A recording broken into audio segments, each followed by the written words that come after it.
ፍቅር ወይስ የአሜሪካ ቪዛ ስሌት? የከድርና የሮዛ የ30 ዓመት የዕድሜ ልዩነትና የሰርጋቸው ሚስጥር። ሰላም ጤና ይስጥልን የቻናላችን ተከታታዮች፣ ዛሬ በኢንተርኔቱ ዓለም በቲክቶክና በተለያዩ ማህበራዊ ሚዲያዎች ላይ እንደ ሰደድ ሆኖ እየተቀጣጠለ ስላለውና ብዙዎችን በሁለት ጎራ ስለከፈለው እጅግ አስገራሚ ታሪክ በጥልቀት እንነግራችኋለን። ቪዲዮን ከመጀመራችሁ በፊት ላይክ ማድረጋችሁን እንዳትረሱ። ውድ የውስጥ አዋቂ የዩቲዩብ ቻናል ቤተሰቦቻችን፣ ዛሬም እንደሁል ጊዜው ጥልቅ መረጃዎችንና ትንታኔዎችን ነው የምንነግራችሁ። በኢትዮጵያ ኪነ ጥበብ ውስጥ በማህበራዊ ሚዲያ እንዲሁም በተለያዩ ዘርፎች የተሰማሩ ታዋቂና ተጽዕኖ ፈጣሪ ግለሰቦች ስራዎችን ከመድረክና ከስክሪን ጀርባ ያሉ ጉዳዮችን በጥልቀት እንመለከታለን። ቻናላችንን ሰብስክራይብ በማድረግ ቤተሰብ ይሁኑ። የ25 ዓመቱ ወጣት ከድርና የ55 ዓመቷ በአሜሪካ ሚኒሶታ የምትኖረው ወይዘሮ ሮዛ በመካከላቸው የ30 ዓመት ሙሉ የዕድሜ ልዩነት አለ። ነገር ግን ይህ ልዩነት በሐረርጌ ምድር እጅግ ድል ባለና ደማቅ ሰርግ ትዳር ከመመስረት አላገዳቸውም። ይህ ታሪክ ለምን መላውን የማህበራዊ ሚዲያ በእሳት አነደደው? ሰዎችስ ለምን ይህን ያህል ተቆጡ? ለምንስ አንዳንዶች በደስታ ጨፈሩ? ዛሬ ከዚህ አስገራሚ ሰርግ በስተጀርባ ያሉትን የተደበቁ እውነታዎች፣ ጥንዶቹ ለሐሜተኞች የሰጡትን ያልተጠበቀ ምላሽና የ30 ዓመት የዕድሜ ልዩነት በዓለም አቀፍ ደረጃ በሳይንስና በስነ ልቦና ምን ትርጉም እንዳለ የምንመረምርበት ልዩ መረጃ ነው። እስከ መጨረሻው አብራችሁን ቆዩ። ታሪኩ የሚጀምረው እዚያው ውብ በሆነችውና የፍቅር ምድር በምትባለው በሐረርጌ ነው።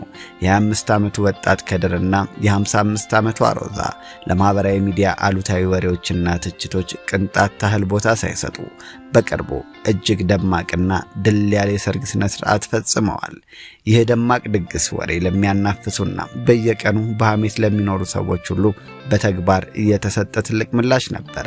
በቪዲዮዎች ላይ እንደሚታየው በመካከላቸው ያለው የ30 ዓመት የዕድሜ ልዩነት ለፍቅራቸው ምንም አይነት እንቅፋት ሊሆን አልቻለም። እንዲያውም ሮዛ ከድርን የምትከባከብበት መንገድና በመካከላቸው ያለው ጥልቅ መተማመን በሰርጉ ላይ ለነበሩ ታዳሚዎች ሁሉ እጅግ የሚያስቀናና ልብ የሚነካ ነበር። ነገር ግን ሰርጉ አልቆ ቪዲዮዎቹ ወደ ማህበራዊ ሚዲያ ሲገቡ እውነተኛው ጦርነት ተቀሰቀሰ። ይህ በእንዲህ እንዳለ ግንኙነታቸውን አስመልክቶ ማህበራዊ ሚዲያው ላይ በርካታ ትችቶችና ወሬዎች መሽጎድጎድ ጀመሩ። በተለይም ሮዛ በረጅም ዓመታት ኑሯ በአሜሪካ ሚኒሶታ የምትኖር በመሆኗ ትችቱ ሌላ መልክን ያዘ። የ25 ዓመቱ ወጣት ከድር የ55 ዓመቷን ሴት ያገባት ከአገር ለመውጣት ለጥቅምና ለገንዘብ ሲል ነው የሚሉ ወገኖች ማህበራዊ ሚዲያውን አጥለቀለቁት። ይህ ፍቅር አይደለም፣ ይህ የአሜሪካ ቪዛ ስሌት ነው አሉ።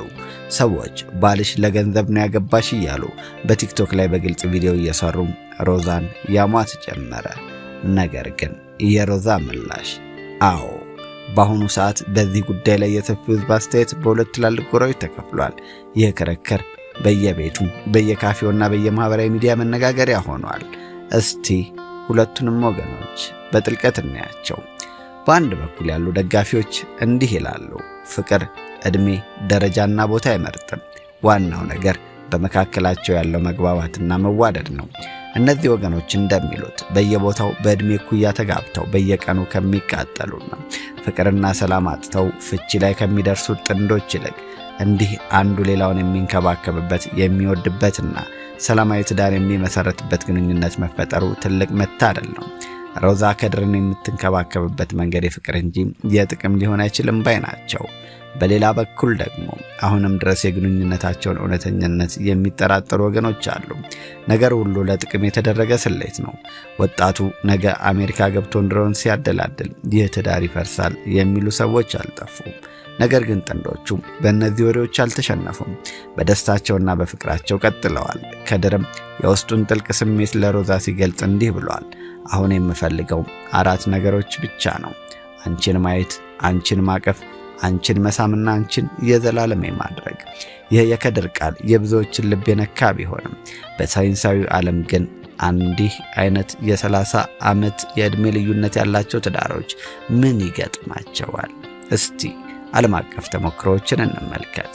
በትዳርና በፍቅር ግንኙነት ውስጥ የዕድሜ ልዩነት በተለይም ሴቷ በዕድሜ ስትበልጥ በተለያዩ ማህበረሰቦች ውስጥ የተለያየ አመለካከትና ተጽዕኖ አለው።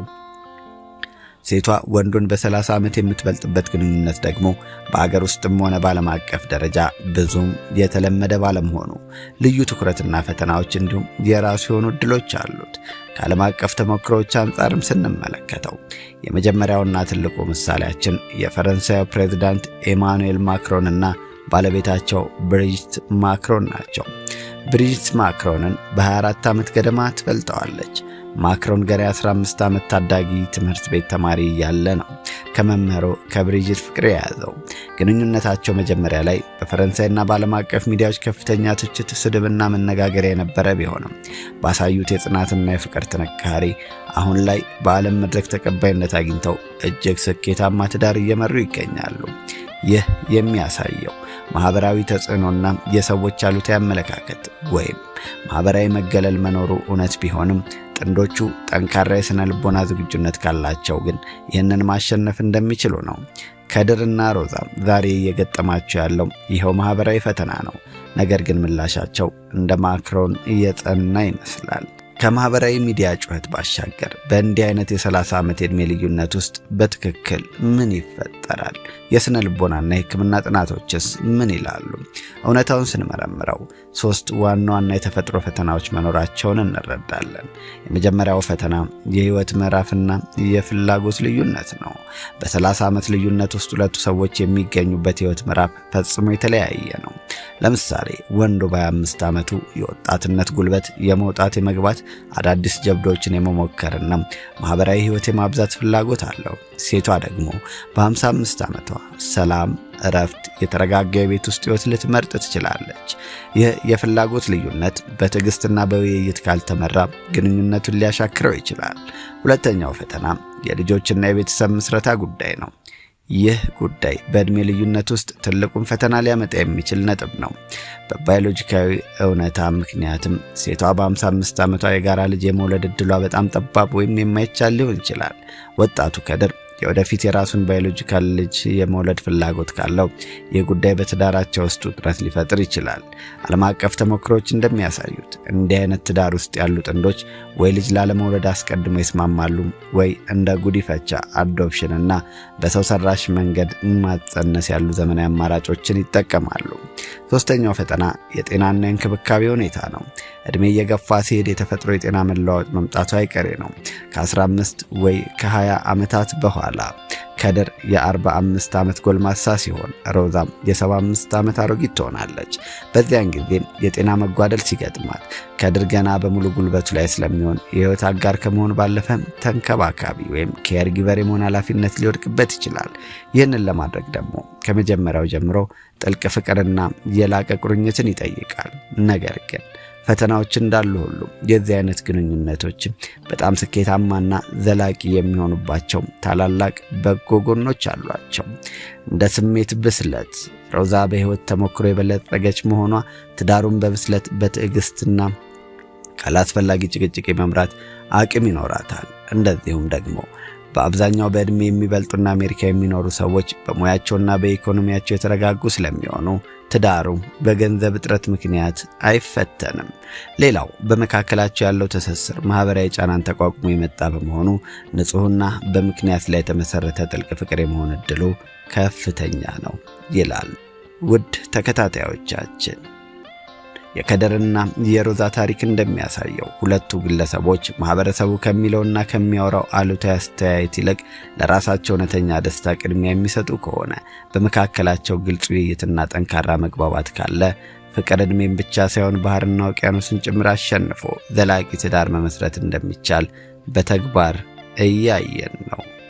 ውድ ቤተሰቦቻችን እናንተስ በዚህ አስገራሚ ጥንዶች የፍቅር ታሪክ ላይ ምን ትላላችሁ? ሐሳብ አስተያየቶቻችሁን በኮሜንት መስጫው ላይ ይላኩልን። ይህንን ቪዲዮ ላይክ በማድረግ እንደዚሁም ሼር በማድረግ ለሌሎች እንዲደርስ ያድርጉ። ሰብስክራይብ በማድረግ ቤተሰቦቻችን ይሁኑ። የደወል ምልክቷን መጫናችሁንም አትርሱ። ለዛሬ በዚሁ አበቃን። በሚቀጥለው አነጋጋሪ ጉዳይ እስከምንገናኝ ቸር ይግጠመን።